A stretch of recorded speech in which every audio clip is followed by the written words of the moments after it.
to start recording now. Thanks to Jess for that. Okay, so morning everyone. Thanks for joining. Again, thanks to Yvonne for her help with Shop Irish Writers and advertising it, and just her general support and her work in supporting all of us this year. So thanks Yvonne for that. A quick introduction then. So I'm Rachel from Buy the Book. I suppose the reason Buy the Book was set up was when I self-published my own book in December of last year. Within 2 months of having it up on Amazon, I hit difficulties, primarily in getting the book made available as a paperback. So I decided that I would get author copies from Amazon sent to my house, and I would resell them through Buy the Book, so that I wasn't relying, I guess, on Amazon to do that for me. Soon after I set that up, I saw Declan Kavanagh's mum, Bridget, on the news, and I reached out to Declan, thinking that we could work together and that he could use the platform as well. On the back of that, we thought we'd reach out to more authors and see could we bring them along on the journey with us and offer up the platform to others that were looking, again, for just something away from Amazon in terms of selling their book to their readers. So that's how Buy the Book came about. We're hoping that we become more than just a platform to sell books. We're hoping to become a bit of a community where we can help and support each other through the process of not just self-publishing, but the big thing of self-promotion and marketing and getting your book out there amongst those other books that have gone through the traditional publishing houses. So without further delay, I'm going to hand you over for an introduction. I'll go to Declan first, just to say hello, then Paddy, and then we'll jump into some of the questions that came through for the session. So Declan. Good morning, everybody. I suppose the first thing I need to say is that I'm not the author. My mother is the author.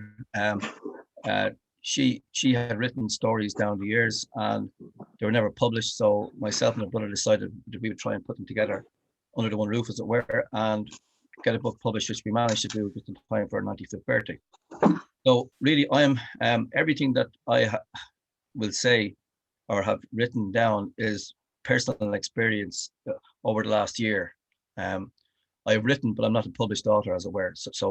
But this is about really how, from my perspective, it's how you start from scratch, just literally typing, sourcing a printer, doing all the stuff like proofreading, and then when the book comes out, getting stuck into the really hard work. I have it written down there. Writing the book is actually the easy part. Might sound like that, but when you get the book off your chest, as it were, the next part is how are you happy with just having the book out there, or do you want the book to have whatever type of success that you envisage for it, whether it's commercial, whether it's just feeling good about having the book out there, or just getting critical or financial acclaim for it. So that's really where I'm coming from. So everything that I have done the last year or that I'll be saying today is just my own personal experience. It may not, ups and downs. Some of it was good, a lot of it was good. Some of it didn't work out. So it's learning the ropes as you go along. So that's really where I'll be coming from. Thanks, Declan. Paddy, we'll jump to you. Quick intro. Yeah, how you doing? I suppose I'm a horticulturist by trade, but huge love of writing. And I originally started off with screenwriting. That was my kind of thing. So I did several courses on that, and then decided, look, at this is very expensive. I thought I'd just rock up, write a screen for a film in BBC or Hollywood or something come calling. It's not that easy. So I then decided, right, I'm going to go the other way, and I'm going to transfer what I did into a book format, and we'll go for there. And my whole idea was that each book was like a business card, and that hopefully someday some person would pick up that business card and decide, oh, this would make a good film or a TV program. So going the other way around it. So I decided to self-publish because I was fed up of waiting, because with the whole television thing, you're sending stuff back and forth. I stuff back and forth to the BBC, and it's a big waiting game. And then when I decided, look, I'm not going to wait anymore, I'm just going to jump in. I have a story to tell, and I'll self-publish it. But I hadn't a clue where to go. And that's when I took the route then of bringing someone in to help me self-publish. And that would have been Orla Kelly, who did a fantastic job. And she did, as I said, all the hard work. As Declan said, the promotion and all that stuff is really, really hard work. Writing it is probably the easiest bit. And like Declan said, you learn an awful lot along the way. And we're constantly learning. And then if I can help somebody else with a few bits and pieces, brilliant, because I've had great help from other people. So that's part of the attraction of this community for me, is that you can learn lots along the way, but you can also give lots, and that's very rewarding. Thanks, Paddy. So we'll start. A lot of questions, as I said, came in. We ended up getting 25, and we've categorized them under different headings. So the first category that we're going to talk about is the whole concept around self-publishing versus traditional publishing. So what's our experience dealing with those two different options that I suppose anybody has, and why we ended up in the self-publishing route. So I'll kick that one off. So essentially for me, I finished my book in September and it was ready to go out. So I did send it off to publishers. I targeted about 10 that I felt were a fit for the book. And I said to myself, if I heard back in December, I would obviously enter any kind of discussions with them. But I really wanted the book done by 2020. And when I didn't hear in December, I knew Amazon could do it for me and it would be quick and I would have it done by Christmas. And that's what it came down to. When I didn't hear, I just went for it myself. And then the update from that is I have subsequently received 3 rejection letters. So they took 6 months to come back. So I'm really glad I didn't wait, because I've managed to have my book out there and sell my book. And I suppose the other thing that was in the back of my mind was essentially that they would take a lot of royalties from the sale of the book. So for me, self-publishing was a no-brainer because of a timing thing and also from a royalty perspective. So that was the reason I went self-published. Paddy, I'll jump to you as to why you didn't go the traditional, or did you look at it as an option, or did it come up at any stage? Yeah, I did look at it as an option. Again, as I said, I've been kind of bandying about the story that I had for, I suppose, probably 15, 16 years between screenwriting and, it's a very slow process that you've no control over with regards to screenwriting. So then when I went to saying, how am I going to do this book? I was reading lots about, sending away to different publishers and maybe waiting 6 months to be told maybe it's not for you. And that kind of whole delay, and I just said, no, I want a book and I want it out now. So it was kind of, it's similar to yourself that, I want this now. I couldn't be waiting around. And the more research I did, you could be waiting up to 2 years for when you have a book to it being on the bookshelf. Yeah. I said, no, I'm fed up with that. So that's why I took the plunge. But as I said, I knew very, very little about the whole industry and, the whole marketing and being on Amazon and different various pages and, Kindle versions. I hadn't a clue. I'm actually currently reading my 4th book ever on Kindle at the minute. So technology wouldn't have been my forte. So that's why I chose then to go down the route of self-publishing through all. And my idea was then at least I'd get to understand the whole marketplace, the whole publishing industry a bit better. And then maybe down the line that if I chose to then approach a publisher, I would be a little bit clever and a bit more forearmed, but you definitely have full control. If you do the work yourself and you owned everything, you're not dependent on anyone else. So that's great being in control as well. So that was... Yeah, that's great. Declan, I'll jump to you as to why you took the plunge. Well, to me, I just looked at the publishers, and at a quick glance, I saw all the hassle that would be there. Okay. Going to a publisher, plus the fact that we had a deadline and that our mother was 94 and a half and she's going to be 95 in 6 months. So we couldn't wait 2 years, Rachel, So it was that, plus it was more so the control, being able to put what we wanted, where we wanted to put it in the book. Yeah. And it was also the cost. I mean, we had a small, just myself and my brother, we had a very small budget. So it was more important to us at the same time that we got quality of, and I'd heard, little bits and pieces about different printers. Maybe they might just they'd lash it out for you, but and maybe you get a cheap job done, but I mean, the quality wouldn't be good. So we wanted, to us, this was her one opus, and that was it. So it had to be, the quality had to be good. And the quality and the control. And then also, if you did, the thing that has been brushed upon there as well, is that with a publisher, you don't know what you're going to get out of it, and they've no interest. They don't give a damn about you, and they've thousands of people. And if you sold 1 million, I mean, we've heard this from people in America. I mean, they've sold a lot of books, but they've got no money. So it's okay. It's about personal satisfaction, getting the book out and having the control over it. But at the end of the day, it's about if you're making a living out of it too, if that's what you want to do.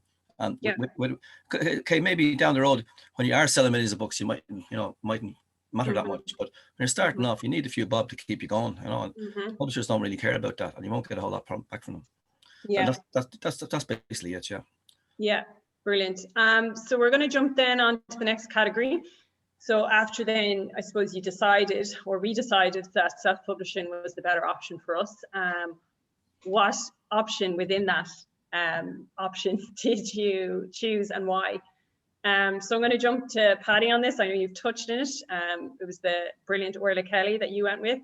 So maybe just as to why you ended up going down that path. Yeah, well, I suppose I had a full-time job as well. Heavily involved with, for my sins, I'm a referee with the FEI. I also coach my local GA club, and then you're trying to write more stuff. And, and then I've obviously a family. It's just so time consuming to undertake this on my own. And as I said, when I like to do something, I like to do it right. And I just felt I hadn't got the tools to do that. I hadn't got the time or the capabilities at that time to do it. So I decided for me, I did a Google search, right? Come up with a couple of places. Then by chance, a relation of mine had a book that had been self-published by Orla Kelly. And I touched base with her, and she seemed the right fit for what I wanted. And I said, yeah, that's I'd love to go down that way. Orla read the manuscript and was delighted. It's probably a bit different from the stuff she usually publishes, a bit madcap. But so for me, yeah, it was a no-brainer because I hadn't got the time, I hadn't got the capabilities, hadn't got the confidence or the competence in what I was doing. So for me, that was the route. She could deliver something for me straight away, as opposed to traditional publishers, again, where, like Declan said, you've absolutely no control over. I retained full control by going my way. So that was... So in a way, you had the best of both worlds, because you got the professional services of a publisher, but you retained all the rights and control over your book, and you had full say onto, I suppose, how it looked and how it would be sold after and everything. So yeah, we've heard, I've heard so many good reports about Orla and her services, and I have to say, from holding your book and seeing your book and others, it's very, very high quality, and you wouldn't know that it wasn't through a traditional publishing house, because it's that good a standard. So yeah, no, that was a good choice. I'll jump to you, Declan, then, because you chose a slightly different option. If you want to talk us through that.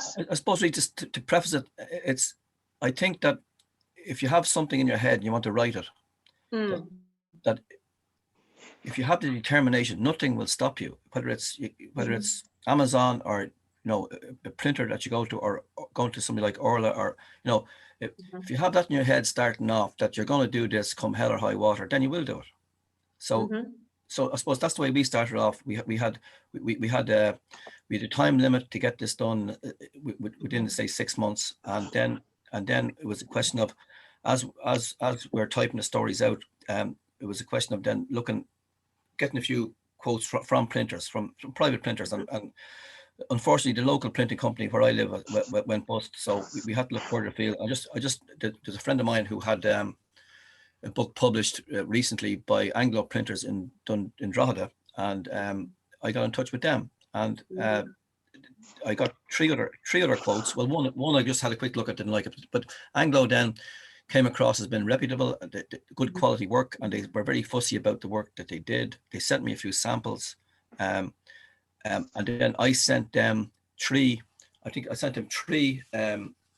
versions of what we wanted, and they sent back, I think, 11 pages with a cover, and I was happy with the quality, with the font size, with the I think we went for Justified, which creates problem with spacing, but we went for that anyway. So then the only thing where I really messed up on was with the cost, because I had worked out with the number of words that there'd be 200 pages in the book. There's actually 320, so that upped the price. Like, I don't mind, for just say, for example, for a book with 320 pages, it costs us 3,000 to get the book, to get 500 copies. For how many copies was 500 that? copies. 500 Now, the copies. price for 250 copies wasn't much less.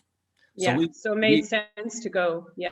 We got a second run for less again, because they have the design work done. Now, when I said that you've total control over the book, the likes of Anglo do give you advice on design. Do give you help. I mean, you're not left totally on your own. They will suggest, well, maybe that's not such a good idea, but still, I still had total control, but they were giving advice. I sent them photographs, which I thought would be good for the front cover and back cover. They said grand. So it's you're not totally on your own. These are if you go to a good printer. Now, Anglo weren't the cheapest, by the way, but I thought they were the best. There wasn't much difference. But no, your paper quality is fantastic, and so is your cover. So I think it's money worth spent. And as I've said to you a few times, the book is so beautiful with the stories. It kind of warrants that level of quality. Which I suppose brings me back to, my experience with Amazon.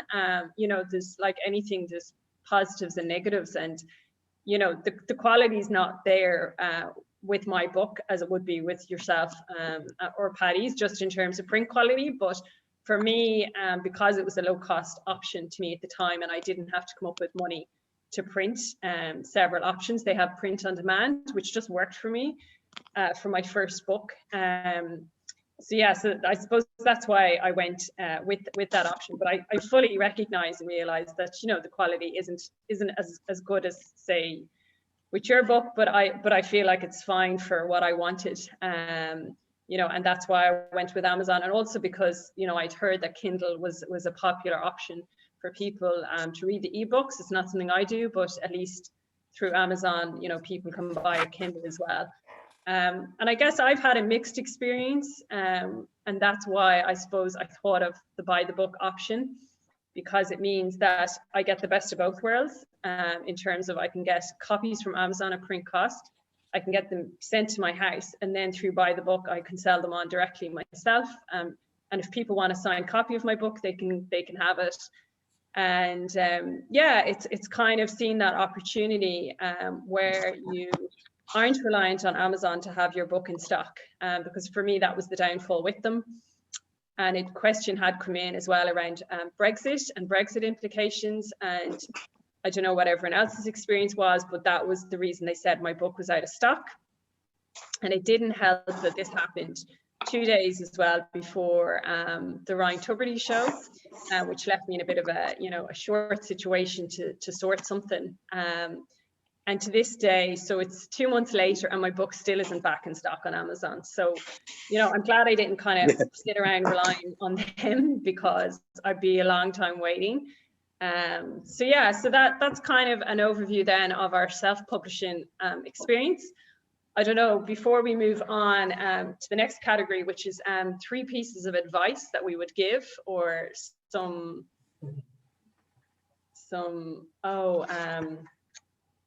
on printing. So is that a question that came through? Okay, so just before we move on, there's a question in about, does it cost extra to print pictures in the book? So Declan, I think you could maybe answer this. Yeah. It does cost, and there's a difference between black and white and color. Yeah. So it does cost, and it's actually for them, the runs, whatever plates they use for the printing, it's to do with that. So it's more time consuming for them, obviously, and then whatever the ink process. But yes, I was, the reason that there's some in my mother's book, there's one page of colored photographs, I think, but that's they would probably print a lot more black and white, a lot less cost. The color is a problem, okay, it does add to the cost. It's fairly substantial. It's not just, you know, a couple of euro. So just bear that in mind. Yeah. Okay, great. So we're going to go on to so this came in a lot of different questions in a different way. So we've just summed it up as 3 pieces of advice that you would give someone starting out. We're thinking about the self-publishing process, or, you know, what would you've told yourself 6 months ago or a year ago that you would have done different? So Paddy, I might jump to you for that. So just 3 pieces of advice for others. Yeah, well, look, as I said, we're all mad impatient to get there. You know, we all want to produce this book. But the one thing I would say to you is, be as professional as you can. Yeah. Because if your book is standing side by side, say in Eason's next to another book, unfortunately, a lot of self-published books can fall by the wayside there and can look inferior, if you like, in their appearance. So be as professional as you can, and it's just a matter of being a bit patient, maybe paying a few pound extra, maybe, or just thinking about it rather than rushing in. And as I said, we've all done it. So that you know, and with the professional thing as well, obviously that's the cover, that's the look, that's even the title. Sometimes we think we've a great title, and it's not a great title to, you know, to sell, you know. And I was recently talking to an author, and they had, like, he went through a publisher, and there was about 7 of them brainstorming the title of his book. Now, in the end, it came back to one of the earlier titles that they had, but the thought that went into it was massive. So bounce the title off other people, you know, family, friends, whatever, because what you think is great, you might be pigeonholing yourself, you know, and it's not really. So professional is number one. Yeah. Be as professional as you can. Yeah. Do you want another one? Yeah. Well, I'm gonna give you one, because you told me this the other day, and I thought this was very good. Something I didn't think of. So you said if you can get someone to endorse your book with a quote, and then so maybe that's, if you want to talk about that. Yeah. Again, as I said, my first run of books, that sounds great. It's my first run of books. I've only had 2 runs. My first run.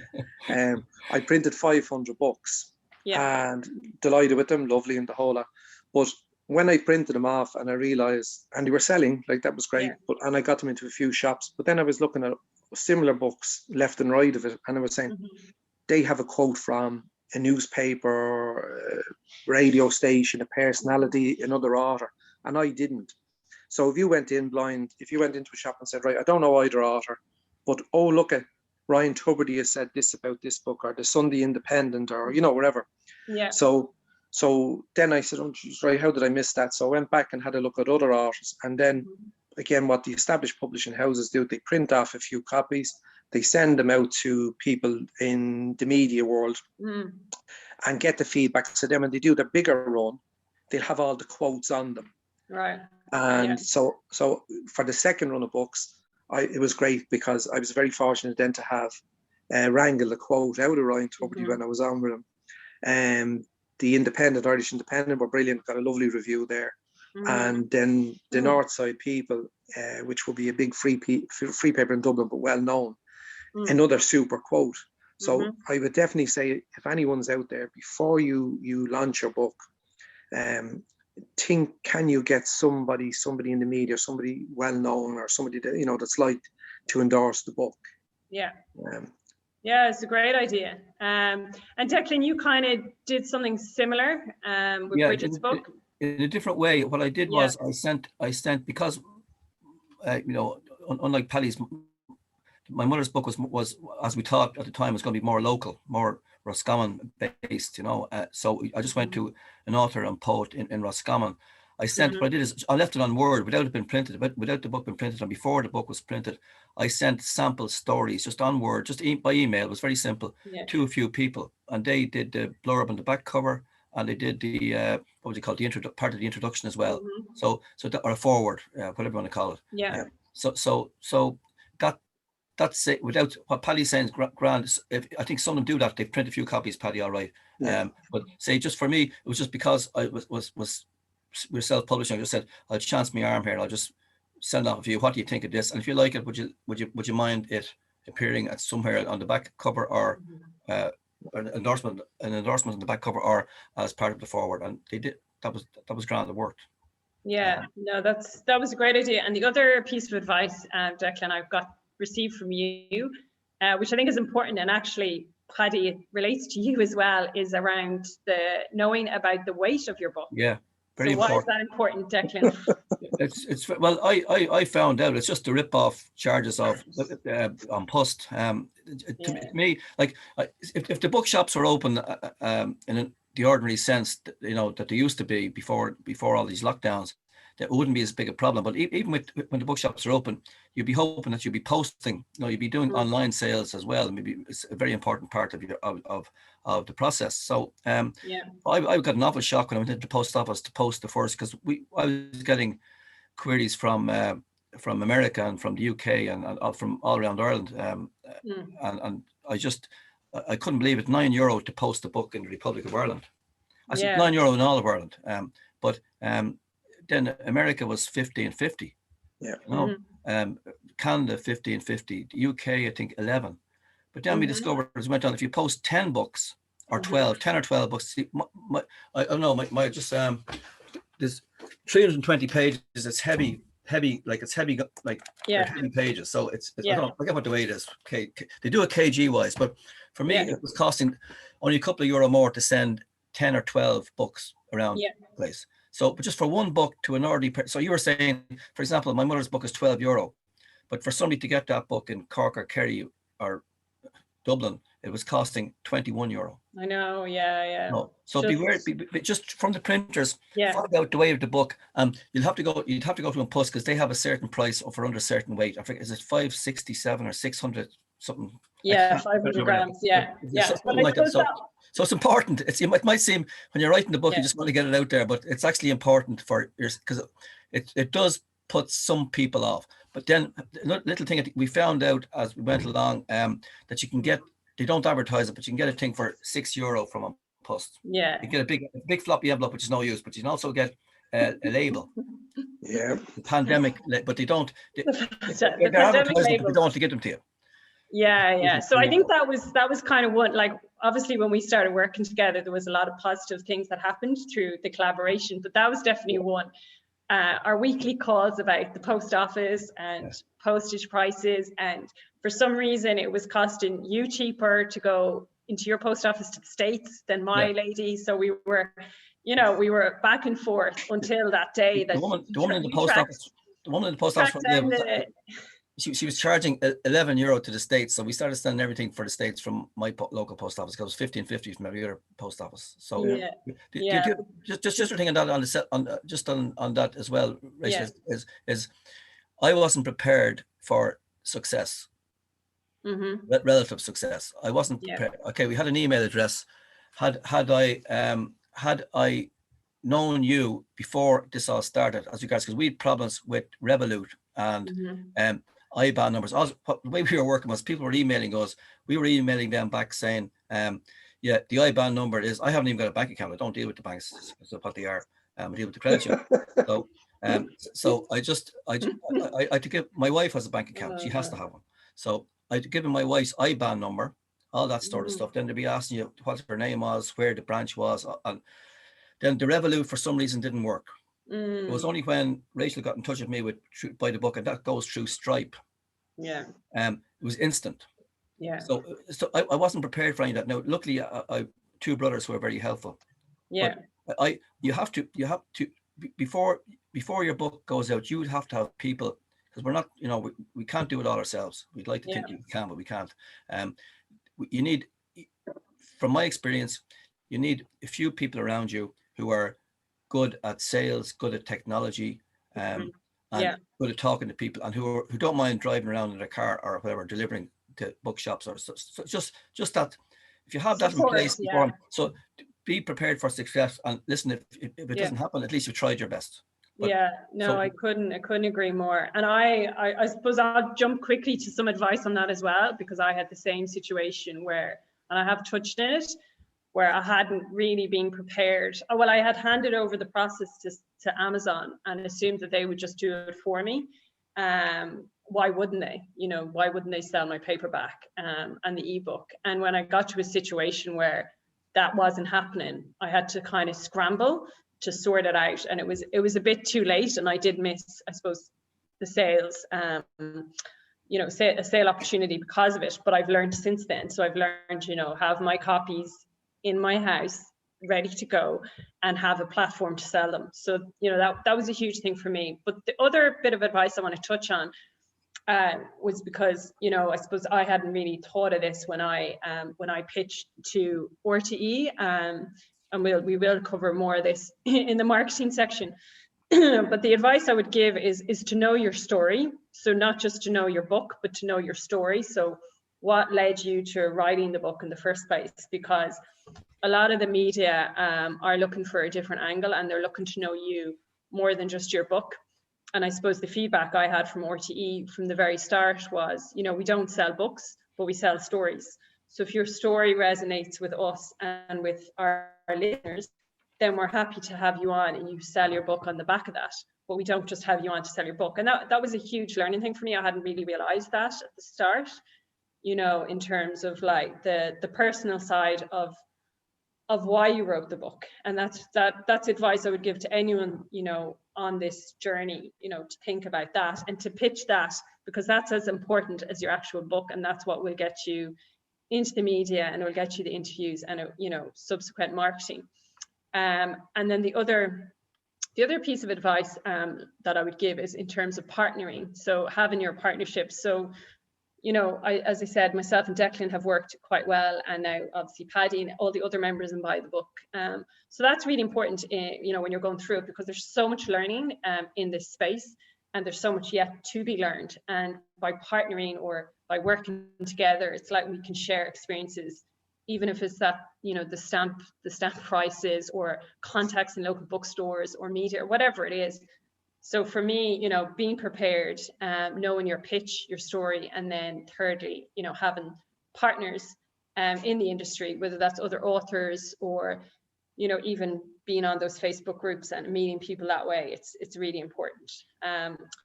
So I'm going to jump on from the advice section, that was all really good, on to actually the marketing. So that kind of ties in. So this is the big the big topic. We want to know your secrets, Paddy and Declan, and, you know, we're hoping that we kind of, you know, have a little bit of a discussion around. So you hit publish and then what? So, you know, you have the book in your hands, it looks great. You know, your family have said how fantastic you are. How do you reach that wider audience? How do you get your lucky break? What's the magic formula to, you know, going from maybe selling to family and friends to more of a wider audience? So I'll go to you, Paddy, to tell us that, your approach, or your advice. Well, I suppose the first thing, and I know we'll touch on it later on, but what you class as success. But as I said, when I got my book printed, and to hold the book was brilliant, right? So I actually then decided I was going to have a book launch. I had 2 book launches arranged, one in Killarney where I'm based, and one in Dublin where I'm from. Mm-hmm. And then I got the idea, okay, well, my book is about a dysfunctional football team. So rather than just the traditional book launch, where could you have a launch that would be relevant, or, you know, if you can tie it in and make it a bit more fun rather than just the usual, we'd say, go to a hotel lobby and kind of nondescript. So I decided, I knew a guy who had a local brewery in Killarney. Mm-hmm. So I did my book launch in the Killarney brewery. Mm-hmm. So again, it was, I had no shortage of people wanting to come for the drinking anyway. And I invited 200 people. Yeah. And it was brilliant. Yeah, absolutely fantastic, and it was a feel-good night. We had a good night of it, like so. It was like it wasn't a book launch as such. It was a celebration that I was kind of having a party for me instead of like a 50th birthday party or a 24th or whatever, it was a book launch birthday party. And it was a celebration that this is something I wanted to achieve in life, and I achieved it. And as I said, we had a great night, but I had 200 people leaving that book launch in great fettle, obviously, but it feel good, and they were now going to be representing me to their family and friends. They had the book, and they had a good feeling about it. So, you know, it was an occasion. So, unfortunately, the pandemic happened probably the week after. I think it was the week after, 2 weeks after. So I never got the Dublin launch. So all of my family, and apart from my wife and one of my daughters, nobody else from my family attended the book launch because they're all waiting for the Dublin one. Yeah. So I might have to have that in time. So look at that was, if you can have a book launch, it doesn't have to be big, it doesn't have to be extravagant, or several book launches, even better still. That's a brilliant way to sell your book, because you're it's like a meet and greet. You know, people are buying you as well, a bit of you, as opposed to just a book. You know, if they like you, you know, it's a great interaction, and as I said, then it's a feel-good factor going forward. So definitely, that was where my initial sales, we'll say, went.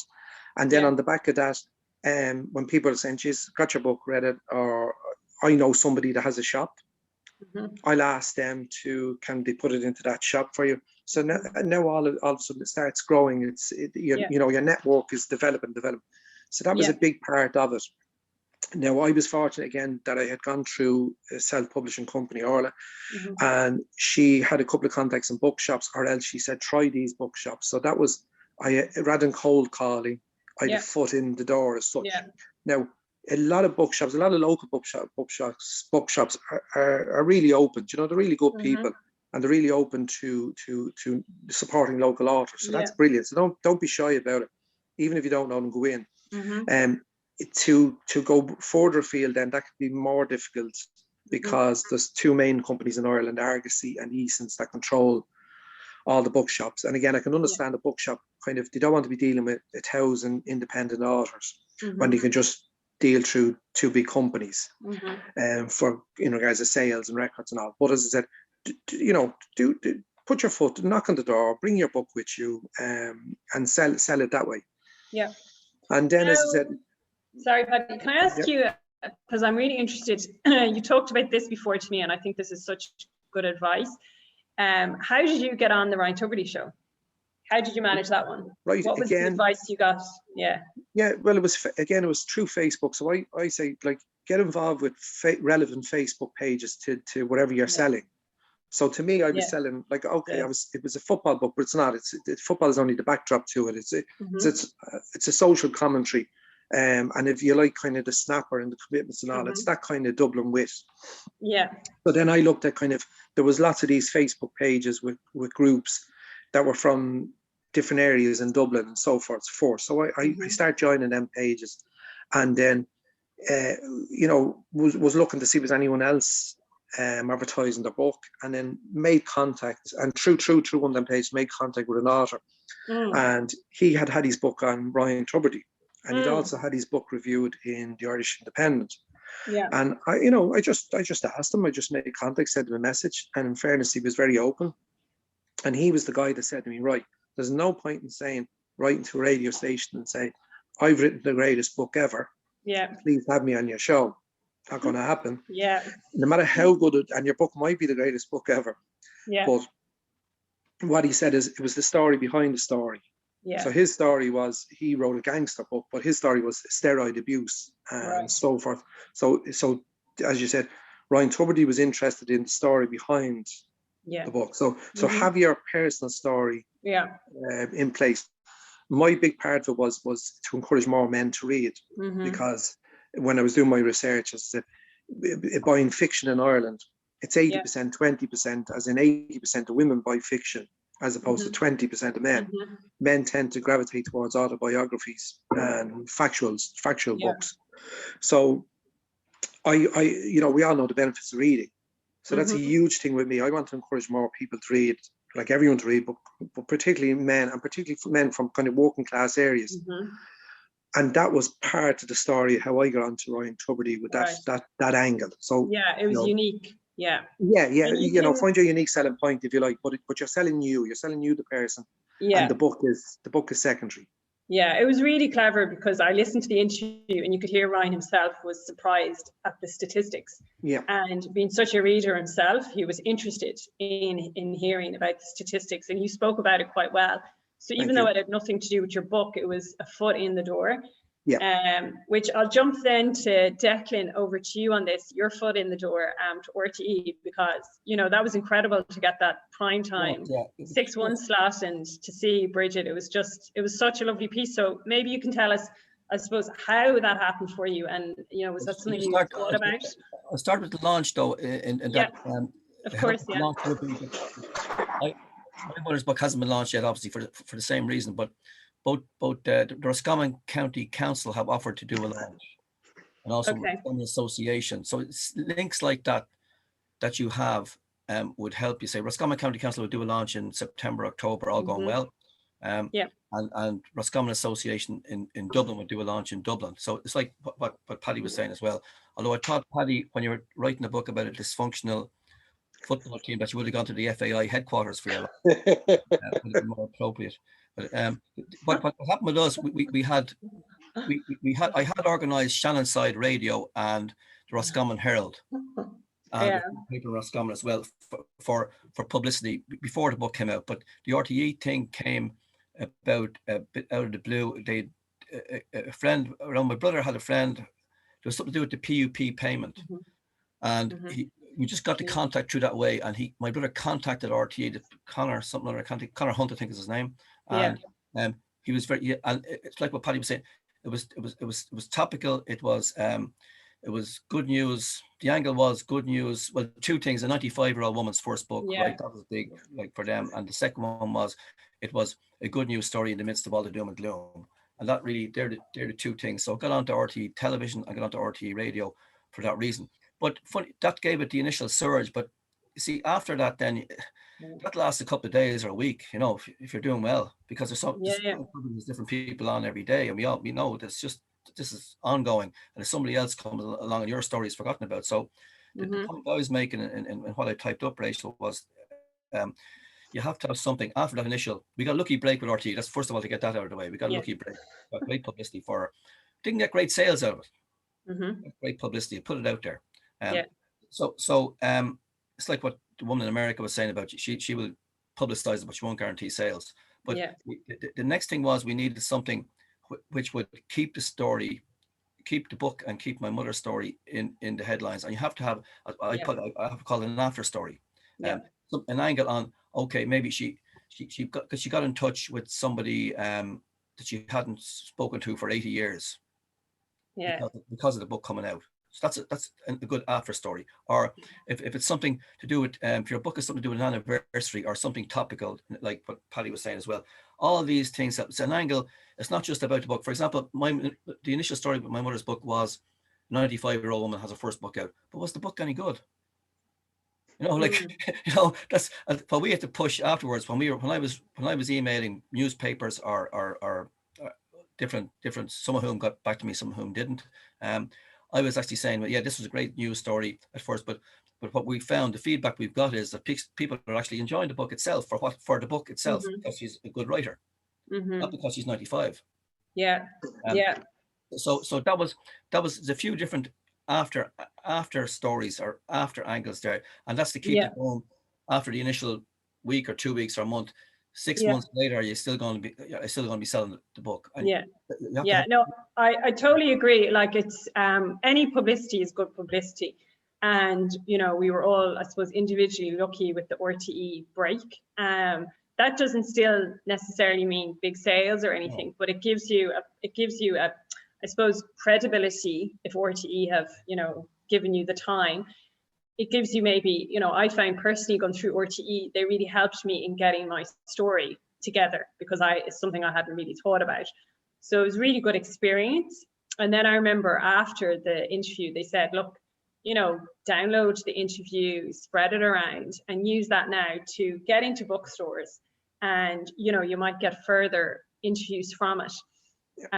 You know, which is what I found. So on one hand, it gives you good publicity. But really what you're looking for then, which is, I'm going to jump to you, Patty, on this, is how do you get a review then? So, you know, how do you get your book reviewed so that it's stamped as being a good read, and then people buy it on the back of it being reviewed? Now that question has come in around mainstream reviews. How do you get, it's something I haven't been able to do yet, and I do think the traditional publishers have that in a way tied up, but for some reason you got into the Irish Independent for reviews. You might tell us a bit about that.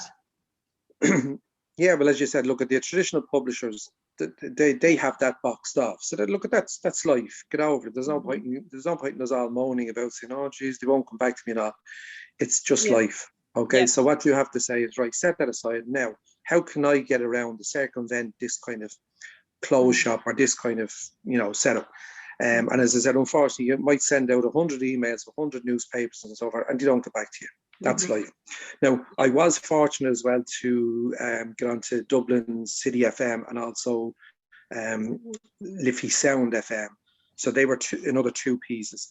But what I would say is, start off with your local place first. Like I was in the Kerryman and Kerry's Eye, two newspapers down here, and I was in the Killarney Advertiser and so forth. So even start there and get your local paper, your local free paper, magazine, and now you have a quote. Now it's easier. Then when you're trying to go into a bigger broadsheet newspaper or television or radio, now you're able to reference that. So the likes of Dublin City FM, it's a small enough radio station, but it sounds great because it's Dublin City FM, you know? Yeah. So I've used that now on some of my posts. I've used, like, I made the list and say, I was, you know, that the North Side people described it as, you know, blah, blah, blah. And all these little taglines are great.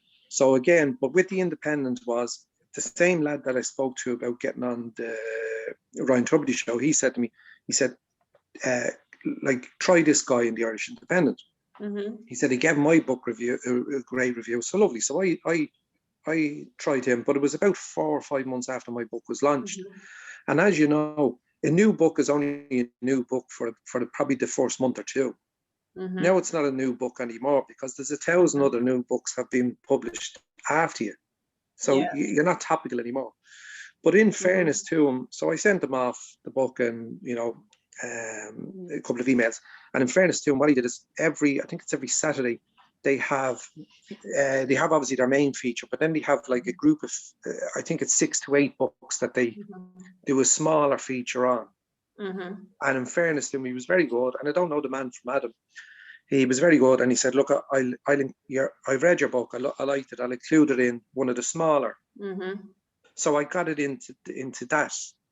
So again, and then, but what he said to me was, when you have your next book, send it to me earlier. Send it to me, you know, before it's out in the market. Okay. You know, so you know, and then he said he'd review it. But as I said, so now I know him, as in have an email from him, have contact. And that's the big thing, is to build up these contacts. It is. Now, look at, they mightn't always need you again, but you have something. So as it is all the time, it's given kind of this perception, if nothing else, of credibility. You know, but there's two main things to remain about all this. One is product awareness. So the likes of like what Declan was saying and all, and yourself, you might necessarily have sold a lot more books on the back of one of these shows, but now people are more aware of your product.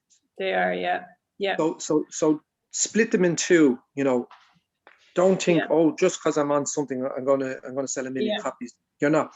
But and then as a result, have 2 different marketing campaigns. One that's for product awareness, and 2 that's specifically for how can I sell my book. You know, and it's something that a lot of people, we don't think about. I was involved in a marketing group for about, I suppose, 4 or 5 years, and we used to do these little workshops on various things about, you know, marketing your business and time management and all of this. But split the 2. So one is product awareness, and 2 is sales. That's good advice. And I read somewhere as well before that sometimes someone needs to see you or your book 2 or 3 times before they'll actually hit buy. So for me, I definitely saw that which I found, which would just kind of happen by accident, but I had the interview with Ryan Tubridy, which made people aware. But then it was national newspaper, regional newspapers that did subsequent articles. And when people read it a second time, they remembered the interview, then they read it. And then actually I got a lot of sales that way. You know, so it is a case of, I suppose, keep pushing and keep trying. But I think an important message as well, and it's come up before in our discussions, is, you know, to not kind of have the same message to the same audience all the time. You know, to be looking at that unique angle and to be looking at that unique pitch, and as Declan would call it, maybe the after story. So Declan, I don't know if you want to give any more tips on terms of, so after the RT news, you know, what other marketing tactics or advice would you have? Paddy has covered that to a large extent, Rachel, with the local stuff and the personal. You cannot beat the personal touch. Rather than phoning, I know it was hard with the, you know, the 5K and with the, you know, not being able to travel, but if you can call in and meet either the owner of the shop, and it's not just bookshops. I mean, my mother's book is sold in Spar, Centra, Super Value, the local news agents. They actually charge less commission. Say, for example, the sales price of my mother's book is €12. The local shop will take €2. Some of them just wanted to help out because it's local. You know, they didn't look for it. And I said, no, there's for your trouble, there's €2. But, so then the bookshops themselves will look for anything 20, 25, 30%. And my advice would be, if anybody looks for more than 30%, say no. Yeah. Now I find myself, so I, you know, it definitely helped when you had some media attention to get into bookstores. But interesting enough, it still doesn't mean, even if it goes into a bookstore, that it's going to sell necessarily. Like they will hold it for you to sell, but you still, it always comes back to you to sell it and to pitch it.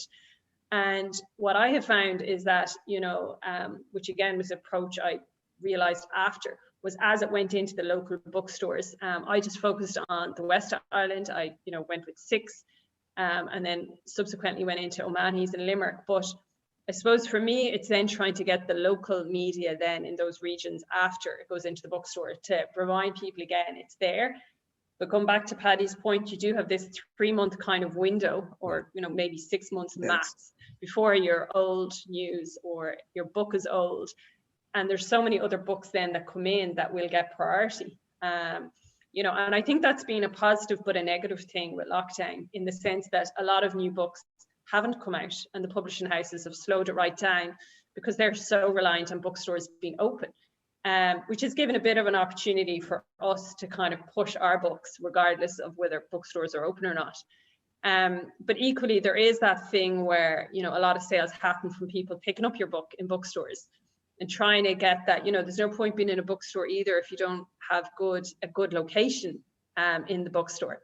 So is that something either of you've looked to do, and actually walking into the bookstore, you know, the few that are open? I know Newsround is one. Declan, have you gone in at all and tried to influence them in terms of where your book is positioned? What happens, Rachel, is what that happens there? If you have a good relationship with somebody in the bookshop or the owner, what's happened with me with Newsround in Roscommon town, I know for a fact both the books are in good positions because I got on well with them, and they were only, you know, too glad to help out, and you give them, you know, they had to ask me for an invoice. I mean, that's something else, the business end of it. You need to have your invoices, need to have all that, you know, just in case, because you think they've hundreds of different books in there, and you think your book is the only one they have to worry about. But you have to have everything in order like that, in a nice, efficient, polite way. Not a big deal about it, but just have it. Oh, there's just in case. There's the invoice. But a little tip I would give for going into local bookshops is I just a little A4 size poster with the book in it, and next they put it up, and that's half the battle. Especially for a local news agent or a local shop, that people going in and they'll see whatever your book is up in a nice little color thing, book available here, and with the price on it, because people as well. So that they're drawn to it. That was a big help I found for me, because when I was handing in the books or sending the books around the place, I'd enclose a poster. That's a good idea. Something else, so we're the bookstore, thanks for Declan. The bookstore section was later, but now that we've kind of brought it up, we might as well, I suppose, just talk about any other advice we have on in terms of bookstores. something I hadn't realized and found out from Declan after was that and Hannah's bookstore, they sell into libraries. So that's an important thing, I suppose, to be aware of, that, you know, if you can sell to them and get some publicity, that libraries are another big customer, or can be a customer for your book. Paddy or Declan, did you want to say anything about that? Alan Hannah's mixed messages.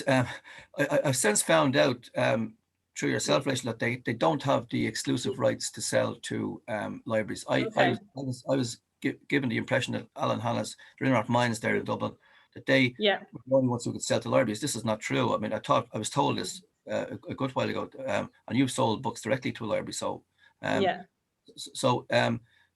the libraries you'd be looking for down the road, but you're hoping to sell your book more than you're, you know, at first anyway. It's only after a certain amount of time you're hoping the libraries will have them, because obviously your first objective would be to sell, and the libraries are borrowing. People are borrowing from them.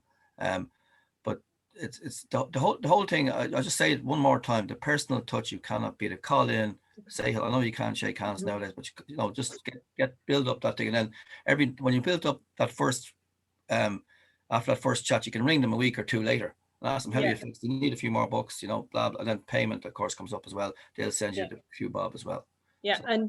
And what's the general percentage then the bookstores take off your price? My mother's book is in. My mother's book is in all 4 provinces. It's in maybe two bookshops in each province probably, and it's ranging from 20% to 30%. Even it's in Easton's and Ballina, and they look for 35, but they settle for 30. Okay. That's good. At least that was very good, I thought. You know. Yeah. And Paddy, yourself, is that around the same that you're? Yeah, and on bookshops, if you can just see this, because you're on all the time, is that you're always looking for unique angles and so forth. But now I got this done for my book launch, right? And it costs about €120. And there's a friend of mine that's involved with, he's actually a garage, and he put me in touch. But I got this done. Can you see it there? Yeah. Right? So you know, it's the pop up. Yeah. Right. Board. So I've used that in places to showcase the book. So now some bookshops might allow you to put it up in their bookshop. Yeah. For even a day. Yeah. And it's drawn awareness too. But for the book launch, I found it excellent. Yeah. And again, it just gives you, it comes across as being more professional as well in some ways. Yeah. Remember I was saying about this whole idea of being professional. Now with bookshops, so from what I'm led to believe, Alan Hannah's, that's the bookshop in Rathmines, and Mahony's. Yeah, Mahony's, yeah. Are the two go-to bookshops for most of the libraries. Yeah. Now, so similar to what you were told, Declan, as well, that I was told that they were really, all libraries really shop from them too. Now, that doesn't mean that they won't buy a book locally, but like that, you know, with kind of central purchasing and all this, that a lot of them, it was easier for them to just deal with one or two book suppliers. So that's why Alan Hannah supplies a lot of libraries, and Mahony's also supply a lot of libraries. Now, I'm in over 30 libraries, and a lot of that was based on the back of the Ryan Tubridy show, because after that I didn't realise, and about a month after I applied to libraries, I was given a list. There's a full list available where you can contact individually the libraries yourself. Yeah. So I emailed them all, and a lot of them come back and said, we already have your book. They had contacted, I had my book in Alan Hannah's, so they had already contacted him unbeknownst to me, you know, because he was ordering more books, but I had no idea who was buying them. But subsequently, a lot of them went to libraries. Now, look at the libraries thing is, I grew up on libraries, on visiting libraries as a child, so they're a huge asset to have. They're brilliant. But to be honest with you, the only sale and the only money you're ever going to make out of a library is that initial sale. Yeah. Because there's only the top few get royalties through a library. Like it's very small, and that's even being cut back. I think 2 years ago they halved the whole money. So don't expect to get royalties from a library. If you get anything, you might have enough to buy a chalk ice, right? It just doesn't happen. But the initial sale is great. And then the other thing I was saying to you is for product awareness, now your book is in a library. And also when you're approaching different bookshops and selling it, it's a great selling thing to say, well, my book now is in public libraries. So it's that perception that, oh, geez, it must be good enough that it's in public libraries. So this is all part of, it's all part of the brand you're creating. But as I said, the sale from bookshops. Now, the other problem with bookshops, so again, like Declan said, like my local Easton stocks it. 30% is the deal I did, because and in fairness to them, and they were right, because I looked at it, that was the lowest they will do. Okay. Now, if you go through, if you want your book in Easton's nationwide, or in any of the big bookshops nationwide, right? They buy through Easton Wholesaler or Argosy Wholesaler, and 55% of the recommended retail price, they're not have to cost you 55%. So say your book, for argument's sake, is $12.99, which is what my book is, right? So straight away, they want 55% of that. Okay, so bring that down to whatever I did, it's about $7.50 or something like that. Anyway, then you have to take off the cost of what it actually costs you to print the book. Now, if you're printing big volumes, that's grand, your cost would be lower. But I mean, if you're only printing 100 books at a time or whatever, like my book, again, I know now for the next one, my next book will be a bit smaller. But my first book is over the 0.5 kg. Too big to fit through a letterbox. So that's another thing you should check when you're writing the book. Will it fit through an ordinary letterbox? It's very important. It's very important. Like, go into the post office and they have the size for you on the wall that they'll do. So if they take, if Argosy and Easton's take, wholesalers take 55% of your book, and you're coming to about $7.50, and your book is probably cost, depending on the volume, but let's just say on average about €5.50 if it's a bigger book. And then the transport cost, you might make €1 per book. Now think about this, right? You might make €1 book, but your book could be thrown in 3 books for the price of 2, or a big discount. You've no control over the costs. That they dictate the cost. So actually, in theory, you could end up losing money per book. Well, think of this: you could be selling books, and for every book you sell, you could be losing 50 cents or €1. It does not make sense, but that is happening. And big authors, like big shops as well, they're able to do these books, like we'll say Cecilia Ahern brought in a new book. They're able to do these lost leaders, so they can put a book out, brand new big book, and instead of it being €15, they do a specialty seller for 12. So they're going to lose money on it, the big shops. But they've no problem. They'll absorb that, because while you're there, you probably pick up another book. Okay. So the thing is, you can't absorb that cost. So you're on a negative. So just like getting into a bookshops is not the be all and end all. You understand? You have to decide, okay, maybe I want to throw my book, and maybe I'm prepared to say, you know what, I'm going to take €10,000 of a loss. But my book will be number 1 in Easton's, or it'll be this, that, and the other. Now, to me, that's not success. But unfortunately, the publishing world are kind of driving people down this road. It's all product awareness. It's all this: get your number 1, get your book here, that, and you're not making a penny. I know, And they'll be telling you, but it'd be good for your next book and your next book. But the thing is, I'm watching established writers, and they're still not making money, or they're making very little money. The average wage, I don't know what it is in Ireland now, but the average wage of a full-time professional writer in the UK is between 10 and 12,000 pounds a year. Now, that's not the minimum wage. It's a pittance. And they're the professional writers. So as I said, balance up what's success, what's not success. And as Declan said earlier, you must make your money back. If you're starting off, like I invested some of my savings into my book. Now I've made my money back and a few bob with it, right? Very fortunate that way. But I took that punt on myself, but I've had to work damn hard to keep it alive. So again, don't just think the book is there, I'll bang into all these bookshops and happy days. No, it's not. So you need to feel comfortable with who you're selling your books to as well. Mhm. I know that sounds a bit straight, unless you're going to sell 100,000 books. You need to be careful of who it's gone to, and that's why I like buy the book, insofar as I can sell directly via buy the book website. I can sell directly to customers and sell them signed copies on, and I'm going to make more money. Like on average, you earn 3 times more selling your book directly than you do through a bookshop. 100%. Yeah. But that's documented. That's like if you Google all of that, that's there. Yeah. But as I said, bookshops can be very expensive places to have your book. So as I said, just be aware of it. Yeah, no, thanks to that. And we did have a note come through, and I'll just confirm that it's correct, Jane. Yeah, so Argosy are not taking books in at the moment, because I did contact them myself.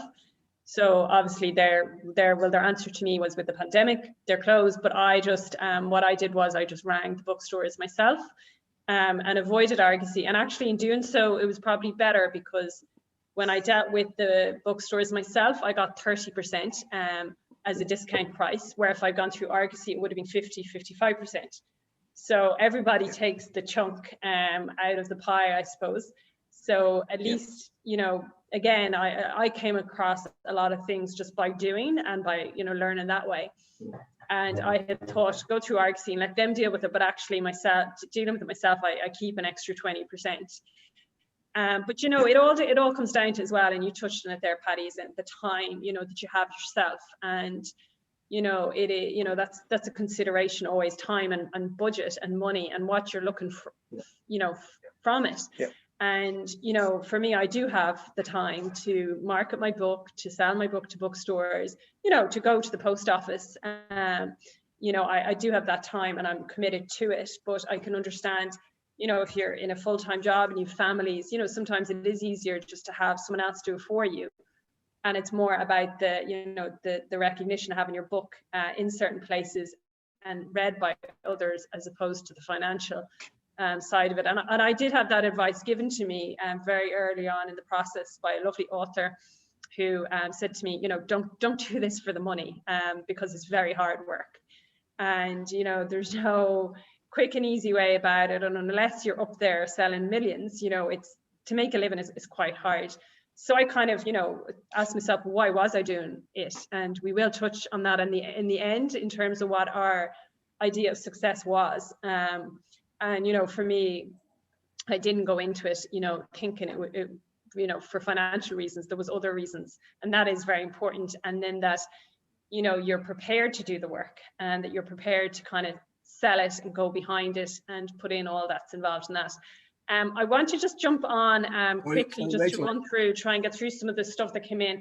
But just quickly touch very, very quickly on selling your book abroad or to the US. Declan, I don't know if you want to quickly touch on that. Any advice on that? We've spoken to people from different parts, East Coast, West Coast in America, and basically, to put it very quickly, but they will, agents or whatever they want to call themselves, they will charge anything from $1,500 to $5,500 and a bit more, maybe, depending on what the services you require. One woman said that we were already doing what she would be charging for. So that was the marketing part of it and all the rest of it, and self-publishing. The one thing that they all say is that they would get you in the top Amazon top 100 or top 10 or top 20 for an hour, for a day, for a week, whatever it is, but they will not guarantee you sales. And that was, and in fairness to the first one we spoke to, she said, I can't really help you, you know, I'm not what you're looking for. So the other thing would be, if as regards America, I'm still waiting for stuff to come back, and there's hopefully there will be an interview with San Francisco United Irish Cultural Center the 2nd of May. With, if my mother's up to it, we'll do it, and stuff like that. And you have to decide then whether you're going to get them to sell the books. Or I'd be at the moment favoring still having to buy the book base and posting them to the US, try and get some sort of postage deal. But there would be places like, say, if somebody like Irish Central or United Irish Cultural Center have an office or a base or a bookshop even in New York or San Francisco, that would be another angle. But again, it's about if you have any personal contacts over there, anybody who you think might be able to help you, and just ring around or email around or whatever. That would be a big help. But we've only touched on it, Rachel. Really, we you know, I certainly, it's a big learning game, and it's a big country. And the only thing I did think of, I said it last week, was that maybe instead of trying to, for want of better words, conquer all of America, that you concentrate on maybe Boston, New York, one area at a time, or start in one area, get out of that one area. Just going back to the libraries, just sorry now for, I think it's important. If you want to get a book in the library, you have to have an ISBN number. Oh yeah, ISBN, and that I dealt with Nielsen's. It's not that expensive, but you have to do it yourself. Yeah. This process. Thanks for that. Yeah, just Paddy, anything there on the US or send your book abroad? Any advice? Yeah, well, again, as I said, I did the halfway house between traditional publisher and self-publishing, and so with the ISBN number that Declan was on about, like Orla Kelly did that for me, right? But she also, my book is for sale in Barnes and Noble in the States, well, online by them, and Walmart on them now. There's no physical copies anywhere in the States. It's all online. But what they do is, if somebody over there bought a book, we'll say through Barnes and Noble on their site, that's printed then by Amazon. You know, that's how Amazon works. I mean, a lot of shops don't actually necessarily hold copies of books. You know, even shops here, like I'm online with Waterstones and W.H. Smith's. I'm on all of these things online. But none of them carry the book. So if somebody orders from them, they then in turn buy it from Amazon or Book Depository, but Book Depository is Amazon in another way. So they just all take their few quid from it. You know, they all take, as you said, a slice of the pie. But there is, in a way, like my book in theory is on sale in the States. Now whether it's through Walmart or Barnes and Nobles, but I have sold a good few copies in the States in paperback, but mostly on Kindle. In the States, I'm talking about Canada as well as North America. But a lot of that would be through Amazon, through Kindle or paperbacks through Amazon. And is it whether that then sale came through Barnes and Nobles or Walmart? But as I said, it's to try find the relevant connection in whatever country. So say if it's in America, then you're looking at like that, the Irish Cultural or Heritage Centres or whatever. Some books don't travel. Like that's the other thing to remember. I mean, your book, like my book would be very limited to American readers as such, but maybe expats who are missing home and want that kind of bit of Dublin wit or whatever. That's my market. So then I have to look for something that's relevant to that. Whereas we'd say the likes of John McGinley's book would say the Irish Mob in America. That's, so you can see straight away that's huge. Huge link there. So look at your book and try find the match for it. But like the Facebook pages, again, these American Facebook pages, you interact with them. Get online, you learn, like even if you don't necessarily sell a book through, you learn what's happening over there. You get a feel for the market as well. And as I said, there's no one size fits all. 100%. No, thanks for that. And I think the whole idea, like we've a few ideas within the Buy the Book community or group, and one of them is definitely to look at that, how do we get our books across to either the UK or the US? And there's our thinking is that by coming together and sharing those contexts and effort, we can sell more books abroad than if we were to do it individually. And that is something, I suppose, we're in the early stages, but we are working on and through, and that everyone can kind of get involved. And as Declan said, if everyone thought about the context they had or the connections, that someday we can direct Irish Americans to our site, and they might just pick up a couple of books, and by shipping them together, we save on shipping costs. And I certainly know that through Declan's mother's book, my book has gone to the States, and it wouldn't have gone otherwise. But from the marketing we were doing there, you know, I got to sell my book, which was brilliant. I want to move on quickly to, now we've had a lot on social media questions come in. Unfortunately, we won't have time to touch on that today, but I am looking at doing a follow-up workshop where we talk about social media branding and a bit more on marketing. I did want to ask you before we go, Paddy, and wrap up, which is just fascinating. Your success on Goodreads is brilliant. You have, I think from yesterday, I don't know if it went up, but you have 91 reviews. You have an overall rating of 4.8. Like, it's for self-published now, I really have to commend you to have gotten, I think you're only a year, just over a year published, like, you know, fantastic. So I'd love to just ask you that question before we wrap up, around Goodreads, your reviews, and how you did that on your own. Okay, right. Well, in the back of my book, there's a link to Goodreads, right? So it's a very important thing. If you're publishing a book, have a page at the back just to remind people that if they enjoyed it. Now, they probably won't, because everything is phone technology and so forth. But again, like we said, you're planting subliminal messages, if nothing else. So include a page in the back of your book to say, if you enjoy this book, please leave a review on. Right. Simple thing, right? And the next thing is, what I've done is, like, I don't really take no. I harass people. You must have a bit of a neck as well. So what I've done is, people that have read my book and, you know, to come back to me and say, she just loved your book, you know, blah blah blah. And I say, that's great, but as I said, I haven't seen your review. So then they go, oh right, I'll better put up the review. So I've kind of, as I said, a bit of a hard neck now. As you said, there was 91 ratings on it as of yesterday. But what I did is I put up a post then yesterday to say, I've 91, I'm just shy of 100. Basically, get your finger out now, whoever has read it and enjoyed it. I want to be up to 100. So as of this morning, I think I was up to 96, 97. Very good, So it's constantly just to remind people of the importance, and it is very, very important, these reviews, because again, like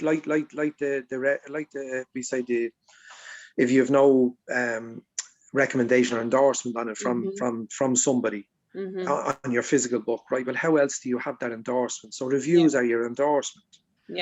Now, again, look at reviews. You'll get good reviews, you get bad reviews. You take them with a pinch of salt. But reviews in general will help to make it drive the market again. If there's two books and one has no reviews and one has 100 reviews, you'll probably go with 100 reviews. But so I constantly remind, you know, people that you know, try give us a review. Or then what I do is regularly I post the review up and I say, oh, basically delighted to have gotten this recent review. I put it up, and again I put the link in again that, like, if anybody else is out there that has enjoyed the book, please add that. So people then are saying, oh look, this is good, I like that review, and it just puts it back into their but you need to remind people. Now the score wise, like, I'm incredibly lucky. I don't, because they're not all family and friends, it's not all my mother, but like 4.85 is actually unbelievably high. It's very good. On it, right? And I'm not saying that as a boasting thing or anything. I'm actually amazed now, because I look at certain books I love and the ratings are not near that, and I say, my God, these books are incredible. So like, it's a pinch of salt in one way, like that. Obviously the people for the most part, the people that's reading my book are people that book would appeal to. Do you know what I'm getting at? So we'd say, I've seen copies of reviews of The Snapper, and I love The Snapper, right? Okay. And some of the people reading it should have never read it because they didn't understand the book. It's like saying they read a Stephen King novel and they give it 2 out of 5 because it scared them.